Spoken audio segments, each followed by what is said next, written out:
let's go for it. Hey, this is Sebastian from the Metal Gods Meltdown, and this evening I have the pleasure to be joined by Nicolas from the Swedish heavy metal band Wolf. Right, first up, mate, I've got to tell you, I can't stop playing the album. I'm addicted. I'm not joking. It's brilliant. It's fucking amazing. I grew up on 80s metal. I mean, that's when I grew up. Like I was 12, 13, 14 is when I first got into metal. And honestly, it just drags me straight back to that. It's fucking amazing. I love it. It is a monster. It drips in 80s metal, as I've already said, with a 21st century feel. How do you feel with the feedback so far from fans and media? Has it been good? Oh, it's been really, really good. I think this album is one of the most appreciated albums in recent years. Something just happened when with the timing of this album, and people seem to love it, and we are very happy about the album as well. We had a really good feeling through the whole process of the songwriting to the recording and the release, and we had really fun time recording the 3 videos as well. And the videos they're insane. They're brilliant. Yeah. I was going to ask you about that a little bit further down. I'll ask you about that. Like I say, I mean, I haven't actually reviewed the album. I am going to do it. I will do it.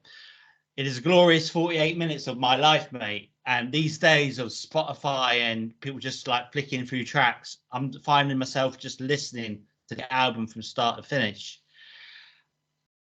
People have said that Black Flame has been your best album.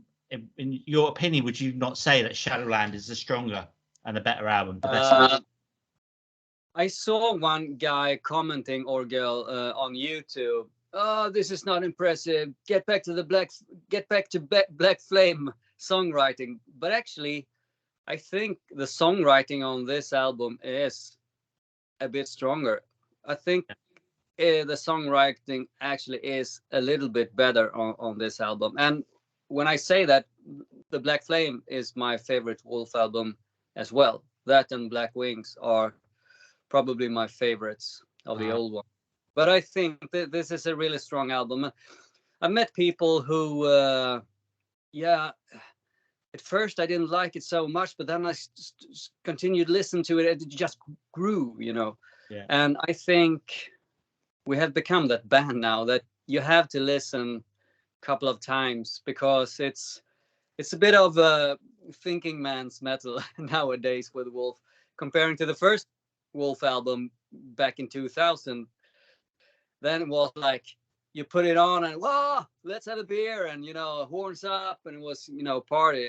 But I mean, as you grow older, your perspectives on life changes, and well, that's the kind of albums we produce now. You have to listen to it, a couple of times, and it will grow on you, hopefully. Totally, honestly, I can't get enough of it. I do love the video for the ill-fated Mr. Moore Drake. The acting's really good, man. It's really cool. I love it. It looks like that was a lot of fun being made. Was it filmed in an old mental asylum or something then? Where was it filmed? No, I mean, first of all, I've done acting before, so I know what I can do and can't do, and I wrote the script for this video and had kind of a vision of it, but the other guys wanted to be in the video, so I rewrote the script and gave everyone a role to play.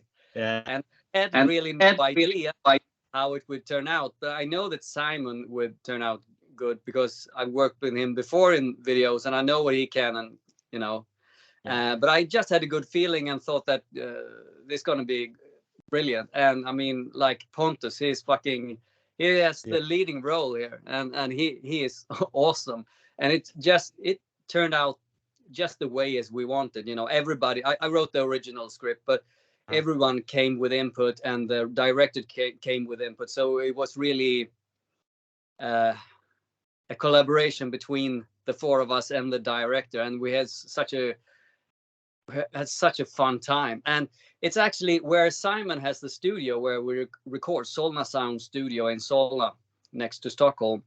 Right. Same building. They are filming a lot of TV series and movies. So the set was built, and actually we had another room in mind where we did the Dust video. Yeah. And we thought we'll use that room again and just put some furniture and things there. But when we were, making the set, someone, I think it was Simon, look, I found another room. And there was another room, but during this period, someone had rebuilt it. So we had a completely new set. Cool. So, I mean, the prison cell from Dust and the room there, everything was built before. And the green screen room, there was just an empty old room next to it. So the green screen room we used in Dust was already there as well. So we got really lucky. Yeah, it just looks awesome. I love it. I was going to ask you about that because Dust, it's not a concept album, is it? It's not. Well, to me, it has two main concepts and also two songs that are completely just thrown in for a bit of a fun and a bit of break. And those songs are Rasputin and the ill-fated Mr. Mordrake.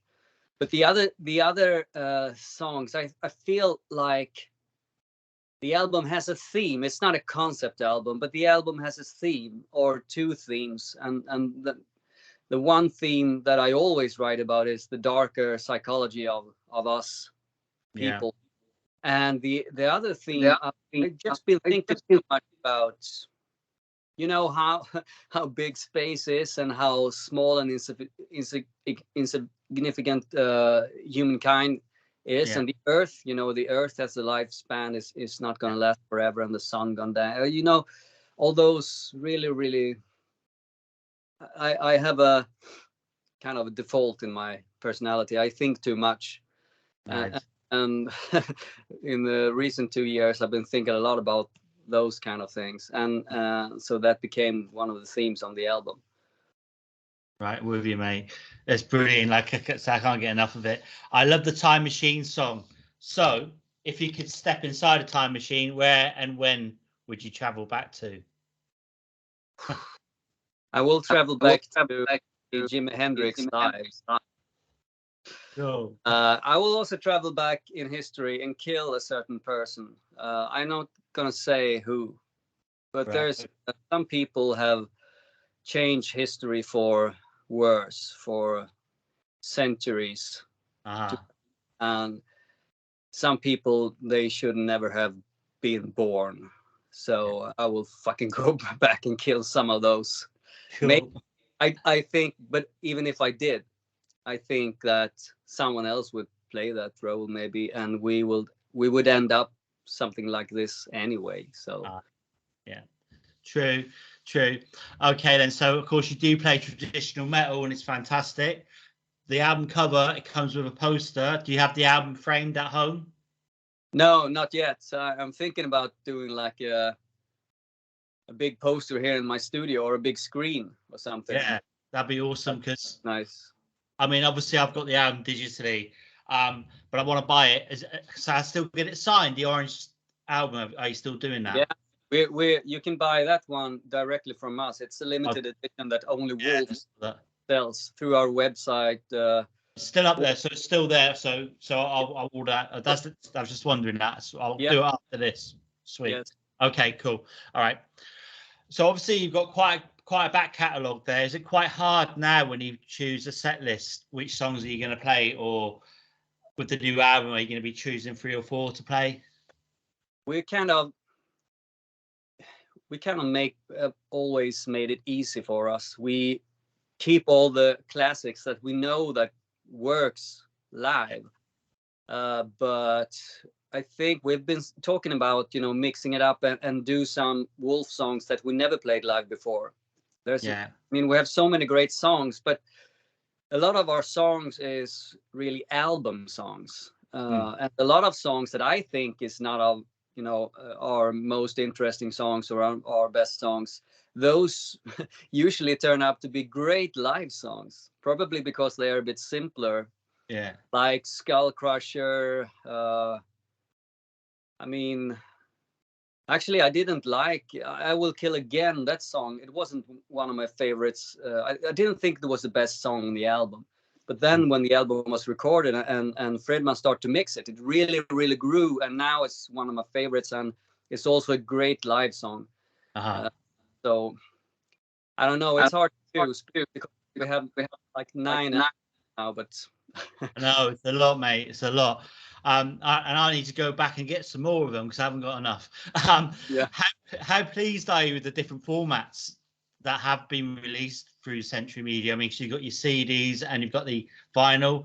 And how gratifying is it to have vinyl come back? It's brilliant, isn't it? Oh, that's really, really good. I mean, when we started, we insisted on releasing the first album on vinyl. And I remember when we released the second album, Black Wings, when I got the vinyl, because it's an oil painting by Thomas Holm, and when I got the vinyl, I could really see the structure of the canvas and everything, and his brushwork, and I couldn't stop staring. I was walking, through the whole town back to my place and just holding it and looking at it because it was so damn amazing. Yeah. I mean, vinyl is such a cool format. It's the format that we grew up with, putting on the LP on the record player, just sitting there, looking at the album cover, reading all the notes, reading. I think everything was really interesting and mysterious. Yeah. For me when I grew up, and just so vinyl is an amazing format, and it's really cool that the metal audience tends to be collectors. Yeah, totally. I mean, collecting CDs, yeah, that's cool, but if you're gonna collect something, I think vinyl is the one you want to collect. Definitely, mate. Definitely. I can agree more with that. Okay, then. So you've played on tour with quite a few, well, more than a few, some amazing bands in the time. Which 3 bands would you choose if you could, dead or alive, to go out on tour with? Oh, that's easy. Okay. That's Judas Priest, Iron Maiden, and Merciful Fate. Of course. That would be those are the only bands left of my old heroes that we haven't toured with, and we were close to tour with Priest actually, but Michael Schenker got that gig. But yeah, but I mean, Michael Schenker is great, so yeah, true. It was well deserved. No, but I mean, Merciful Fate, Iron Maiden, and Judas Priest are the main influences on Wolf, and I would say Accept as well, but we have toured with them twice. Right. That's been great. Awesome. That's amazing. Have you done a tour with Udo as well? What? Have you done a tour with Udo as well? No, have you not? No, we haven't. No, but I met Udo when we played at the same show. So I got to tell him that Breaker is one of my absolute top 5 favorite albums of all time. Thank you. He was really cool. He's a great. Yeah, he's amazing, isn't he? He's absolutely amazing. Yeah, I saw Udo perform just a couple of years ago, and like I guess he was 68, 67, 60. He was amazing. Yeah. I mean, he sounded like on the albums. Still. Yeah, he does. Mate. He does. I saw him at Rock the Coast Fengirola in Spain, 2019. Its festival was fantastic, but he was there. It was amazing, and we had him there and Reformed Rainbow with Ronnie Romero. Fuck. Yeah, mate. Honestly, it was so good. Yeah. But I had to go and have an interview with Michael Monroe. Yeah. Right in the middle of Rainbow's set, I was gutted, and like I sat backstage talking to Michael Monroe, and he's like, "Oh, they're playing this song." And I'm like, "Fuck, man, I want to be out the front, not talking to you." It's just like, oh. But yeah, that's a fantastic festival, and again, just before COVID hit. All right, fucking shit times. Okay, so obviously with lockdown now lifting, Have you got tour dates lined up, and have you got festivals lined up? We had, but we had 2 tours lined up perfectly for this album, and one of the tours was one of the tours that was aborted when COVID hit.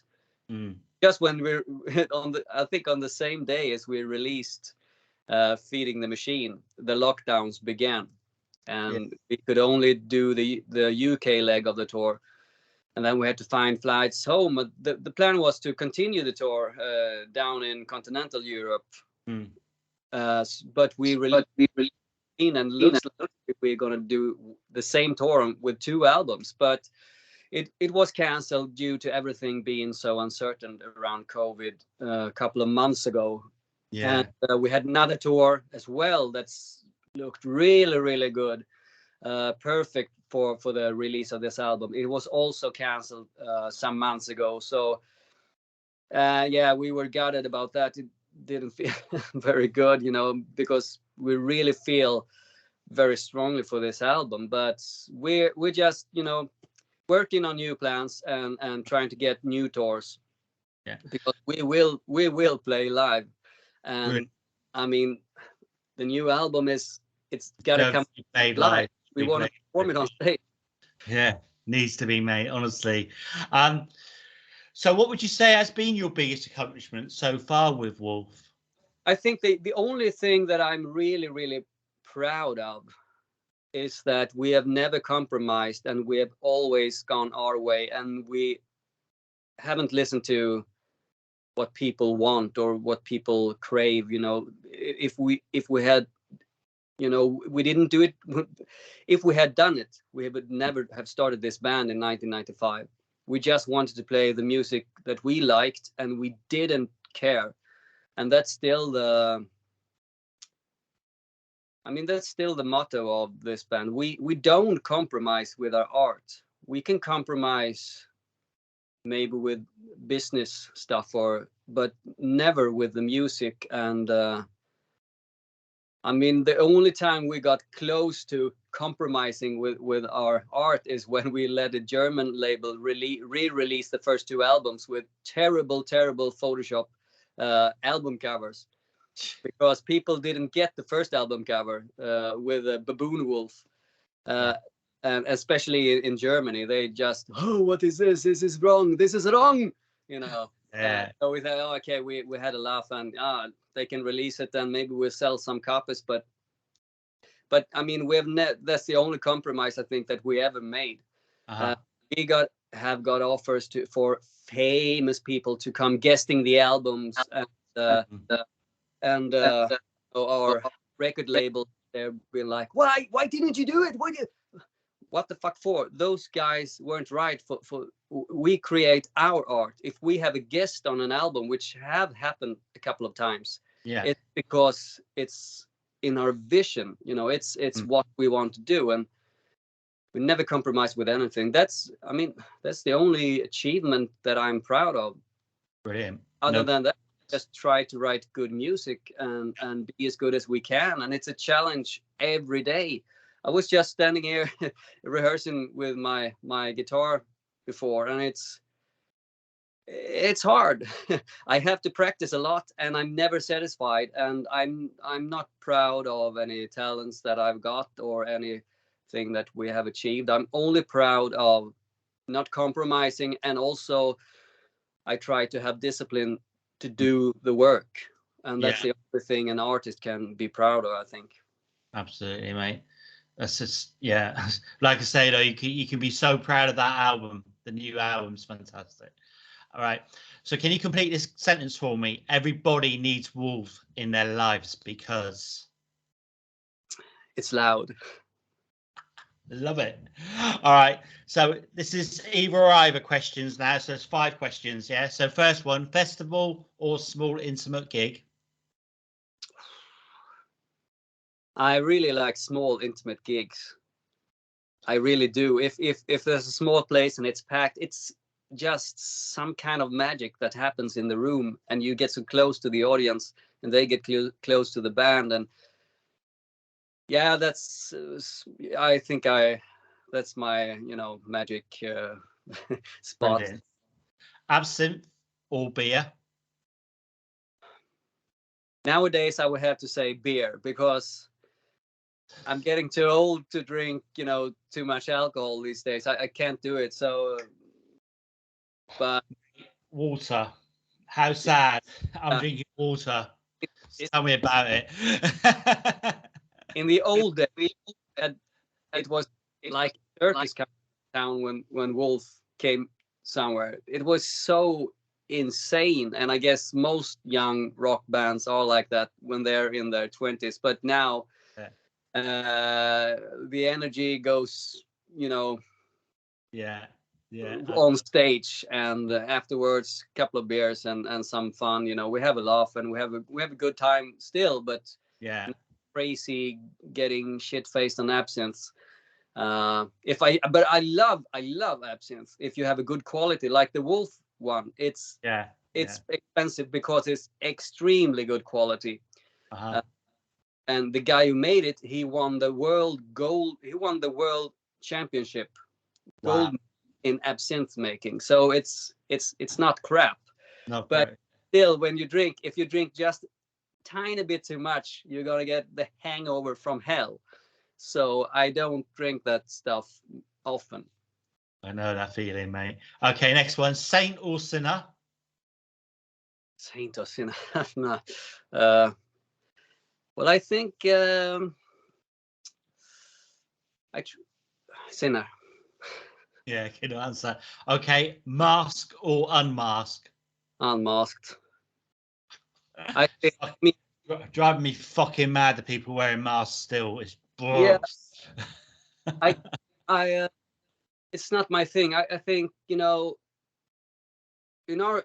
songwriting and in our performance, we are so honest. It's like when we pour out our music, we are like an open book. And I have no problem with image bands. It's cool, but I like to get in touch with the creator of the art. Mm. For me, I don't see myself wearing a mask, actually. No. Cool. Okay, brilliant. And the final one, Abba or Hammerfall? Abba. Yeah, I knew you'd say that. Every Swedish musician I speak to says Abba. Yeah. Okay. I want to thank you so much for your time and for such a brilliant album. Like I say, it's probably my album of the year so far. I listen to In Flames a lot. I'm a big In Flames fan. I'll be listening to you more now, telling you. It's fucking brilliant. Thank you very much. All right. Thank you. Do you have any final words for your fans and our viewers and listeners? Yeah, we're sorry about the canceled tour plans, but just look out on our Facebook page and our wolf.nu page for more info, because we will tour. Probably it will happen in the fall, in the autumn of this year, most of it. But we will tour and we will, fight to get tours, even though it's been hard now. But yeah, so look out for that. And thank you everybody who has, bought and listened and liked or even streamed the album. Thank you so much.